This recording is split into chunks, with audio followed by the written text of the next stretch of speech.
Hello, everybody. As I said, I'm Stjepan. I'm Croatian by origin, and I'm here with Jesper to tell you a bit about BIG and then a bit about CopenHill. So I'm going to take just a few minutes of your time to tell you about the way we do things. And we are actually contacting you. I mean, it's Saturday, so we're from home, but we are from our. We both work in our Copenhagen office, and here you can see how it looks like. And if you ever come to Copenhagen as a tourist and so on, feel free to reach out and contact us and come and see how we work and what we work with. As you can see, the office is actually a pretty cool office, I would say, because it's an old Carlsberg factory, like the company that makes beer, right? And they made bottle caps here, and now we kind of renovated it and made it into an office where we are 370 people.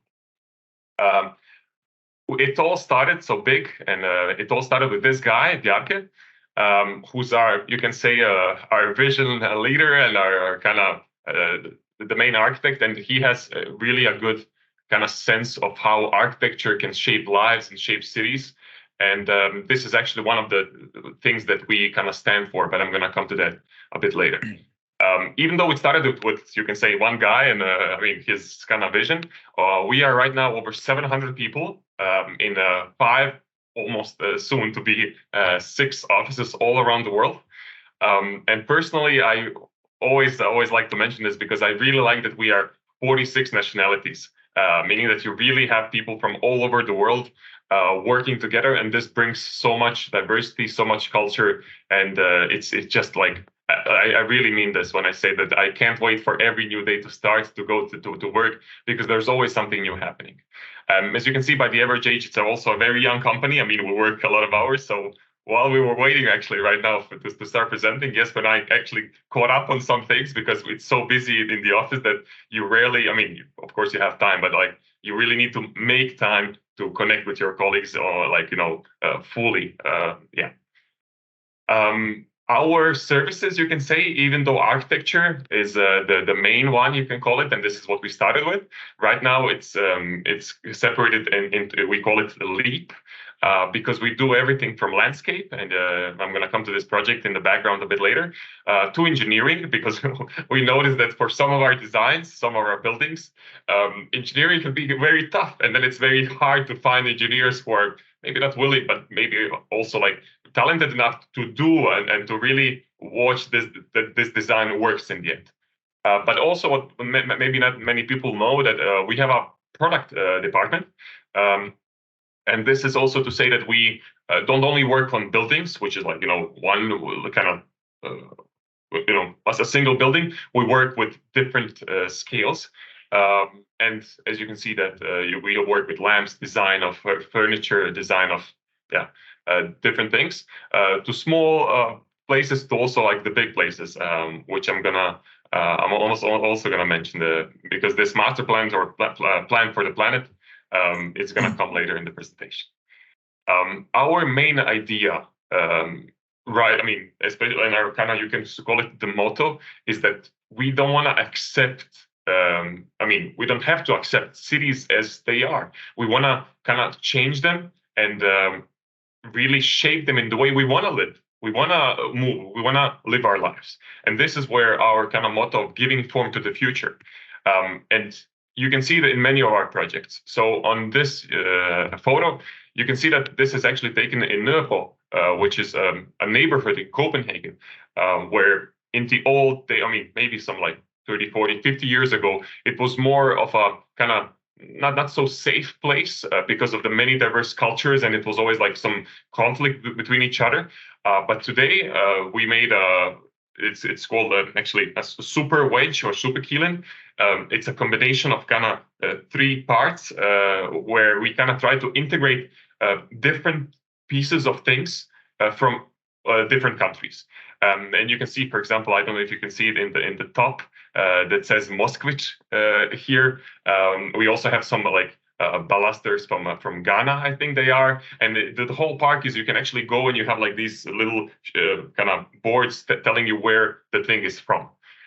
So this is kind of the way to unite all these people in a very diverse neighborhood into one to actually be understandable of each other's culture. This is the project we were going to talk about today, but I'm not going to mention a lot about it. Jesper is going to do more than well, I guess. I know. But I wanted to mention just a few of our projects, including Via 57. This is on Manhattan, as you can probably guess. It's this project down in the end. And this is actually a shape of, we call it a court scraper, because it's a skyscraper with a courtyard in between, because it's a combination of kind of European style architecture with American skyscrapers. And I think that this is very visible and a very cool building to see and to live in. Also, like the way we think, this project is actually the new Google campus that we built, and you can see how the roof, because it's kind of hard when you have like such a large building. It's kind of hard to get sunlight into it, and then we kind of opened with these roofs, so the sunlight could get into more places and really light the whole office space. And now when it comes to a bit bigger scale, this is kind of our plan or our idea to protect Manhattan from rising sea levels, from floods that also come once in a while. And this is called the Big U. And I'm pretty sure you can Google it after and learn more about it, because it's not only like to build a wall, it's also to make a space interesting and sustainable and interesting to people to walk and to spend their time on. And lastly, we give form to the future of biodiversity. And I really like this project. It's a Penang, south side of the island. And Penang, this is in Malaysia, where we had a vision of how to sustainably integrate futuristic cities with the current kind of standards of living and what we want to achieve. And then, as I mentioned earlier, there's this plan for the planet, and I don't think I'm in the position. I think that it's better to let Bjarke talk about it. And for this, I would really recommend everybody to Google and to see the large-scale thinking that we kind of came up with and what we see as the main issues and the plans. But also one cool thing that we are one of the maybe rarest companies that actually has some plans for off the planet. We have some designs. But this is a story for another time. I'm gonna leave it at that. As I mentioned, today it's me and Jesper presenting. And just shortly about me, so you can all contact me afterwards and just know, I work as a project BIM lead, meaning that I work with BIM, which is a part of our technological, you can call it toolbox, which helps create this amazing architecture that we do. And with that, I'm gonna leave it to Jesper. My name is Jespera Boyea Andersen. I work as a senior constructing architect at Bjarke Ingels Group. I had my first year as an intern back in 2007. So I've been working almost all my professional life at BIG. I think I've been working on plus 20 projects or something like that. Of course, I'm going to focus on CopenHill, the world's most sustainable waste burning plant that you see in the background here. I'm also going to quickly introduce some of the projects I've also been leading during my years at BIG. The Urban Rigger is a student housing concept made out of reused containers, shipping containers. The idea is that in general, in larger cities in Europe and especially in Copenhagen, we have a lot of students moving to Copenhagen each year, approximately 20,000 in Copenhagen. It's super hard to find housing to accommodate all these people, and it's super hard to find free plots to create new housing. So the concept with this is to actually use the seaside and create these small hubs of student villages where you can live 12 students in each of these urban riggers. And you can combine them to bridges if you need that, and to larger communities.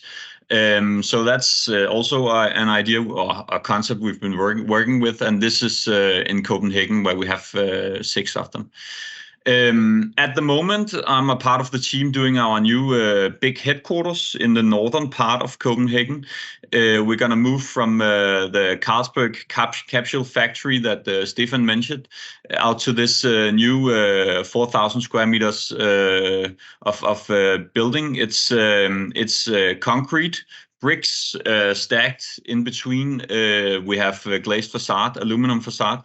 The concrete used for this building is Future Sim, which is the manufacturer Aalborg Portland's idea of a concrete type that has less CO2 during the manufacturing, or leads to less CO2 during the manufacturing. But this is going to be finished and wrapped up in August this year. And as you see, it has some really nice details. So the project I'm going to present is a project I worked on for 6 years at BIC. This is what our founder, Bjarke Ingels, phrases as the perfect example of hedonistic sustainability. Why does sustainability have to be boring? Why does it have to be cold showers, small windows, and super thick walls? Why can't we enjoy sustainability? And I think doing a waste burning plant where you can actually ski on the roof is the perfect example on how to do that. Trash in Copenhagen is a big part of the whole life cycle. Of course, that is part of every huge city in Europe and the world. The sad thing is when we leave trash on landfills. So instead, we try to reuse as much trash as possible in Copenhagen. We provide approximately 400,000 tons of waste each year, and with the new waste burning plant, we can provide 550,000 citizens with electricity and 140,000 households with district heating. And trash is actually such a a valuable resource that with 3 kilos of trash you can actually light up a lighting bulb for 4 hours, and you can provide 5 hours of heating on a radiator. And 1 ton of trash equals 266 liters of raw oil. When we was invited for this competition all the way back in 2010, we of course revisited waste burning designs all around Europe and all around Denmark. We quickly agreed on that this was not the type of design we were going to go for. Usually it's a gray box, a couple of gray boxes stacked in some sort of geometry with a chimney. In Copenhagen, the waste burning plant, Amager Resource Center, is located super central. You can actually see Henning Larsen's Opera House on the left side at the sea. And Noma, the world's best restaurant, is located 100 meters from the waste burning plant. Also, Christiania, which is a huge tourist attraction in Copenhagen, is located 100 meters from the waste burning plant. The area is stuffed with recreational activities, sailing, water sports. This is like 5 meters from the waste burning plant where they actually water ski. There is go-kart tracks, and there's a lot of soccer fields around in the area. The plant is literally located 5 minutes on a bike from the city center and from the Queen's Palace. So it is super close, and we are lucky in Copenhagen to have a really nice metro system. So from the outskirts of Copenhagen, you can actually be out there in no time.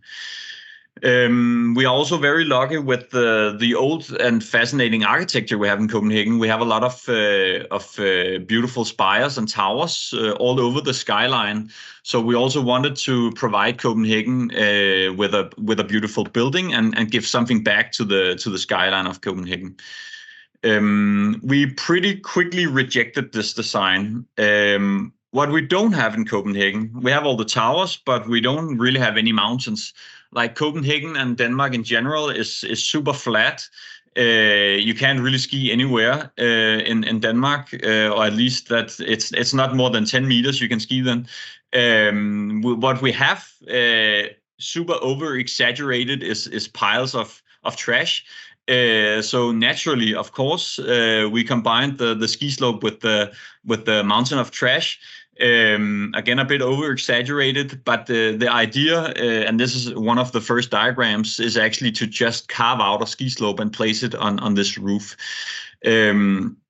Luckily, what we get out there is the largest roof in Denmark.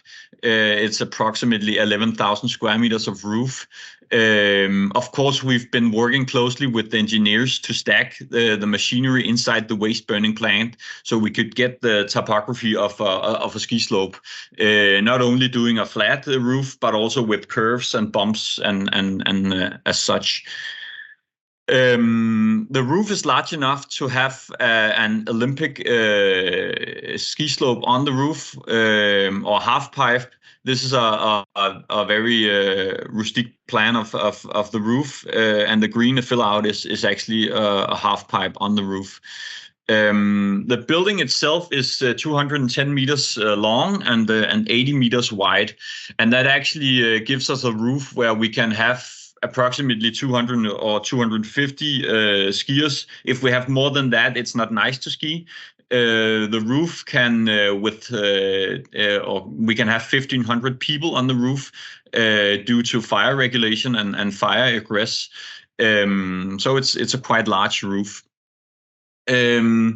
Skiing in Denmark is extremely popular. Around 1 million people, and we are 6 million people in Denmark, and approximately a million people ski every year. And I think it's around 10,000 people before the ski slope that actually skied in Denmark. The rest, they jumped on a plane and went south to Europe, to France or Austria, and some drove in their car to Sweden. So basically, it was like a 3 or 4 hour car ride in the morning, and then going back the same day to ski in Sweden for a day. Now it's possible in Copenhagen. In 2019, we opened the ski slope. So we have this beautiful ski slope located not far from the Queen's Palace, as you can see on the upper left side. The concept is that you of course arrive and then you walk through this corner of the parking lot that has been pulled up, which contains a ski center where you get your ski equipment, and there's also after ski there, and you can get your snacks for the ride. This is also a view. This is a render from back when we designed it of the parking lot that has been pulled up in one corner. So we actually use the same concept as the main roof, that you can walk up on the roof. A picture of the finished ski slope. As you can see, we get these green areas on the sides, and on the left side we also have a hiking area. So we have 11,000 approximately square meters of skiing and 1,000 square meters of hiking. And beyond that, we also have the fire egress route you see on the sides of the facade, which is a concrete stair. And as you can see, a lot of people use that, especially runners use it. You can actually get 600 meters of running on the stairs out there, and it's pretty tough. I've tried it. One corner of the building where you can also see the aluminum brick facade. The facade consists of these aluminum bricks that are stacked, and in between you have transparent panels, so the daylight can get all the way into the waste burning facility. On the roof, we have a bar/cafe area, so people can enjoy their lunch and enjoy the sun. We also have a CrossFit area, so you can work out up there after your little run. I would say you also get the best views of Copenhagen out here. As mentioned, the waste burning plant is located close to the sea, so you have the full skyline, the full view of Copenhagen from up there. We've also already have had our first skiing competition. Yeah, and it's possible to ski the slope at night. We have spots mounted on the chimney of the waste burning plant, so it can enlighten the whole ski slope. A section through the building. The building is 91 meters tall. We've also installed the world's largest artificial ski climbing wall on the facade, which is 86 meters tall. So you can climb from terrain all the way up to the cafe and drink a beer. The chimney is 136 meters tall, and as you can see, the chimney is actually attached on the facade, so it feels like it's almost levitating on the side of the building. The waste itself arrives in the tipping hall and is put in the waste bunker, and then it goes through this machinery, which some really skilled engineers from Rambøll invented, and within this waste management process, of course, we extract as much CO2 as possible, but we also extract some of the most poisonous gases, such as NOx gas and some other super dangerous gases. So the final smoke that actually goes out of the smokestack is it's 100% steam, of course, with a limited amount of CO2. And the engineers from Rambøll, they brag that the cleanest air in Copenhagen you actually get on this roof. I don't know if that's true, but it is really nice to be out there. A lot of sea air also. A picture from the inside of the waste bunker, from the waste hall. And you can actually feel how the concrete slabs it's not like an ordinary roof. You can almost see the topography of the ski slope above the hopper and waste bunker. And of course, the most important picture in my presentation, this is where the magic happens. This is where we transform trash to energy. So be quick and take a picture of that if you have your phone out. A picture from the Queen's Palace, and you can actually also see on the side here the climbing wall. I'm gonna come back to that later, but it's almost like a scar in the building, which actually works quite well when you're out there. The construction started in 2013, so yeah, we won the competition in 2010. Construction started in 2013, and in 2019 we opened. So it's been 9 years of fun. The site back then, 6,000 tons of steel has been used in the construction. Of course, also a concrete core. The structural element is this grid of 10 by 10. So there's 10 meters between the columns and the beams, which is also where we mount the aluminum bricks. This is Bjarke and the director back in 2016 visiting the site. And it was beautiful even during construction. The facade consists of these aluminum bricks, which is a super high quality alloy, and it is completely raw, untreated, which also ensures that when the brick needs to be replaced, we can take down this aluminum brick and reuse it. As a part of the biodiversity concept, we also integrated planters in these bricks. So whenever the owner feels like it, whenever they have space in their budget, they can actually plant plants in the top of the bricks, and we will have this green facade / aluminum facade. And it's super beautiful aluminum. Like the impression of the building changes during day and season, like whether or not we have a sun or rainy weather. It's always like a super lively facade that reflects the sun beautifully. Another thing is this is the main facade, the largest facade. And as you can see, the chess pattern that we have continuously on the other facades It's not the same on this facade. It's because we have an office building behind it. We actually have 10 levels of office where we have 30 people managing the whole waste burning process working. So what we did was to optimize daylight where they stand and sit. We have a larger transparent panel, and then where we have the slabs meeting the facade, we optimize the aluminum part. So we get these curves that is actually done to give the users of the building more daylight. A picture from inside. Again, it's also very beautiful to look at all the machinery, and you get a lot of daylight through these semi-transparent facades. A picture from Christiania. As I mentioned, the world's largest artificial climbing wall out here. It's actually 86 meters tall and 10 meters wide, which also means that we can have 20 climbers on the wall at the same time. The climbing wall consists of these gray solid panels and then transparent panels.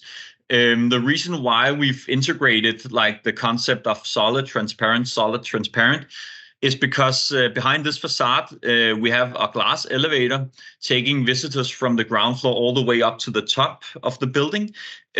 So when you take this glass elevator ride, you can be super lucky and spot a climber going up or falling down if they're unlucky. And you can also enjoy the beautiful skyline of Copenhagen through the facade in the glass elevator.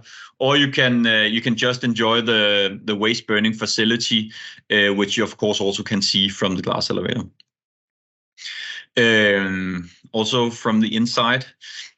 Yes, this is the finished roof in 2019. As you can read on the ski slope, we have these 5 color codes. The brightest green is the easiest way going down, and then the darker green, almost bluish, is where you get the bumpy rides. And this plastic surface emerges with the green hills in the side, so you actually don't see where the ski slope stops. It's like disappearing into grass. The ski surface is plastic, so it's 100% reusable. When the ski mats needs to be changed, you just screw them up and you place a new one. This is some renders from back in 2010, and if any of you are doing renders, you can also see how old they are. We've also gotten better at that since 2010, but this is how we visualized the roof back then. And the client and the engineers, they used to laugh at us when we showed them this. This is not possible. Like, one thing is the skiing, which they definitely never really, some of the engineers, they never really believed it. Of course, we had a client that was super nice to work with, and they really believed on this from day one, or else we would never have achieved it. But this is how we visualize the roof. A lot of insects and bees and plants, and just a lot of diversity that you could actually enjoy in this part of Copenhagen. This is some of the pictures from out there. I think this is from 2020.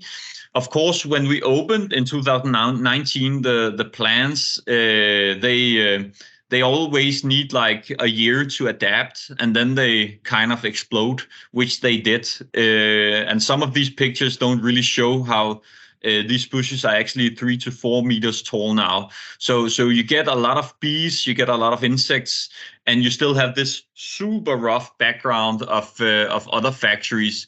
Again, this is an area of Copenhagen which is evolving, so a lot of this will go down, and we will get more green areas and more recreational areas. But it's also a very nice, you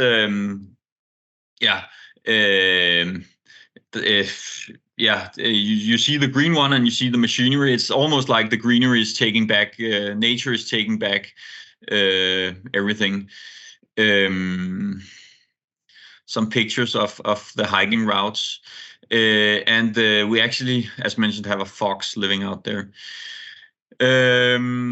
This is a picture of the Little Mermaid, which is #1 tourist attraction in Copenhagen. Don't ask me why, but we have the CopenHill behind, as you can see, while the sun sets. And I actually want to end with a video of one of the best free riders in the world, Jespera Boyea, enjoying the ski slope.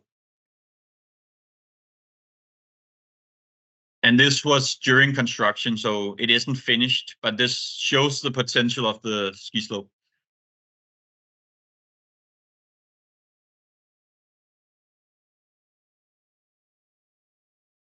And I don't know if you have the sound, but there's a very nice background music.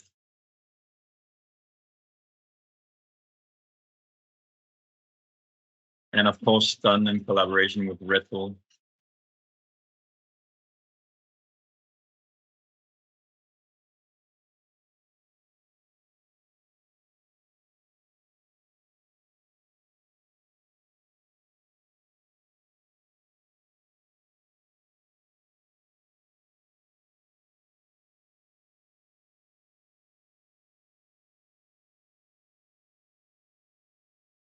And as you can see, the whole ski slope is like this horseshoe formed ski slope. One of the main objectives doing a project like this is, of course, also how to educate people about trash management and to inform them how to treat it and how important it is to recycle and divide it into plastic, metals, etc. And I think one of the things retrospectively looking back at and now it's done, one of the real big benefits of this is actually that we attract a lot of people to this area. And of course, it's okay if they come here to ski, but as long as they also have some sort of or want to learn about trash, I think we've achieved a lot with this building. Not only doing a hedonistic sustainability project, but also being able to withdraw people from all over Copenhagen to this area and educate them on trash management. Yes, that was me. Thank you so much.